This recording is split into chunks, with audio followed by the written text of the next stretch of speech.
జగన్ మాటల్ని ఇంకా నమ్మాలా? 2019 ఎన్నికలకు ముందు ఏమన్నాడు? 2 సార్లు తిరగచ్చు, దాదాపుగా 16 గంటలు 15 గంటలు టీవీ చూడొచ్చు, దాదాపుగా 2-3 లైట్లు ఉండొచ్చు, అంతా కలిపి దాదాపుగా 200 యూనిట్ల వరకు ఇబ్బంది లేకుండా మీరు ఎన్ని చేసినా కూడా 150 యూనిట్లు దాటం.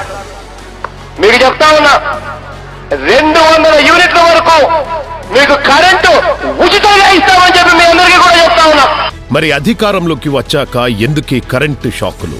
ఇంట్లో ఫ్యాను 2 బల్బులు అంతే, ఎక్కువ 1670 వచ్చింది. 1000 రూపాయలు అదనం వచ్చింది. 10 అదనపు ఛార్జీలు వచ్చేసి 200 వస్తుంది. కాల్చేది కొంచెం అయినా దానికి ఇంకొంచెం ఎక్స్ట్రాలు వేసి కడుతున్నారు. ప్రతి నెల మా ఇళ్లలో వచ్చేది కరెంటు బిల్లు సగటు మనిషికి 800 రూపాయలు ఇస్తే మాకు చాలా ఎక్కువ. 800 రూపాయలు అంటే 5000 రూపాయలు కరెంటు బిల్లు వచ్చింది. ఏ విధంగా మేము కట్టాలి? సరే 8000 అట్లా వస్తే కరెంటు బిల్లు ఏ విధంగా కడతాం? మేమైనా వాటిలో కూలి పనులు చేసుకునే వాళ్ళమే. ఈ విధంగా వస్తే తినాలా లేకపోతే తినకుండా కరెంటు బిల్లులు కట్టుకోవాలా? చూశారు కదా, మాటలతో మభ్యపెట్టి మిమ్మల్ని మోసం చేసిన ఈ జగన్ని ఇంకా నమ్ముతారా?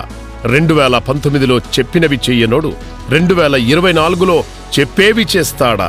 ఇంకా చాలు జగన్, జరుగు జరుగు జరుగు జరుగు జరుగు జగన్, ఖాళీ చేయి కుర్చీ, జనరాజ్యం వస్తున్నది ఎన్నికల్లో గెలిచి.